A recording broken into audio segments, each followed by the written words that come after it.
Welcome everyone to another episode of the Full Potential Podcast. I'm your host, Nick Wagner Sr., and I am thrilled to be back with Leah Calabria for another mini episode, which we're talking all about career inspiration. And the roles are reversed in these episodes. I am actually not the one doing the interviewing. Leah is the one doing the interviewing. So I will introduce Leah. So Leah, say a few words about yourself and we'll jump in. Absolutely. So I'm excited to be back for another episode. Looking forward to giving some relatable inspiration to some career professionals. So this week I wanted to talk about CliftonStrengths Finder and using strength assessments like that. I think a lot of times we're focusing on our opportunities or maybe our weaknesses and trying to develop those. And this was introduced to me as a way to identify your strengths and maybe exploit those a little bit more. So I wanted to get your take on those assessments and in particular the Clifton's Strength Finder. Yeah, so great question, and I'll give our listeners a little bit of background on it. So the Clifton Strengths Assessment is actually owned by Gallup. So many people know Gallup from the polling world. So there's like political polls, you'll hear Gallup come up a lot, but they actually own Clifton Strengths. And the assessment, like you said, it focuses on what you're good at, so your strengths or your superpowers.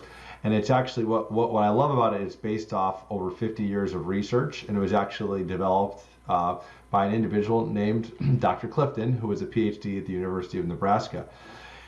And I think what you said is so true. Many times we dwell on what we're not good at, right? So what are our weaknesses or the opportunities we have to improve? The whole premise of the Clifton Strengths Assessment is to focus on what you are naturally good at. So when you take the assessment, Leah, it's an online assessment. It takes about 45 minutes. It asks you a bunch of questions rapid fire. And the whole idea is you can't really overthink it. You just have to go with your gut and answer the question. So you answer all these questions. And then depending on which assessment you buy, you can either get your top 5 strengths, which I think is kind of like a teaser, or you can get your full 34 report, which is they have identified 34 strengths, and you get your full report 1 to 34. And Gallup will tell you that your top 10 are considered your core strengths. So those are the ones that come most naturally to you, they're most innate to you, and they would tell you to lean into using those because that is what you naturally do well. Now it's funny because I coach a lot of people on this as a certified facilitator, and a lot of people, Leah, as you can imagine, go right to the bottom. They go right to their bottom 5, and they're like, Nick, oh my gosh, I'm not good at these things. And I always tell people, I have no problem if you want to look at your bottom 5, that's fine. I have no problem if you want to pick one of those to work on, right? Dr. Clifton was not against professional development, but what he would say is he would not want you to go ahead and work on all 5 of your bottom 5. So that would not be the intent of this, right? If you want to work on one, fine, but lean into your strengths. So whatever your top 10 is, how do you leverage those more in your personal and professional life? That's a good take. I didn't know all the background on that, so that's very interesting. And I thought too, when we had talked about it initially, I didn't show up in a certain category, which is like a bulk of what my job was. And I think you gave me some really good advice to not overthink the assessment, but just use it as another tool. So yeah, you bring up a great point. And the way that the assessment provides you your strengths, there's 4 what they call leadership domains that each strength falls into. So there's executing, which are people that like to get things done and deliver. There's influencing, so think of people that are really good at communication, or they're good at convincing people to do things. There's strategic. Those are the people that they seem like they're always a couple steps ahead of everyone else. And then there's relationship building, which are the people that are naturally build relationships very easily. Sometimes people will not have one of those, one of those leadership domains in their top 10, and they start to worry.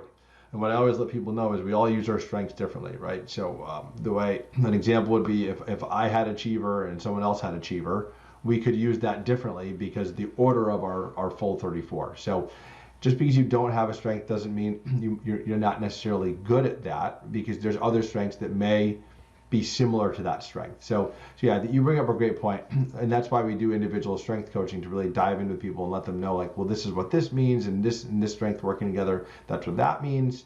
But what I always try to tell individuals is that these are unique to you. The combination is unique to you, and you're going to use them differently from other people that have them, and you're going to use your strengths differently, both personally and professionally. So how you use some strengths at work could be different from how you use strengths at home. Nice. Very good points.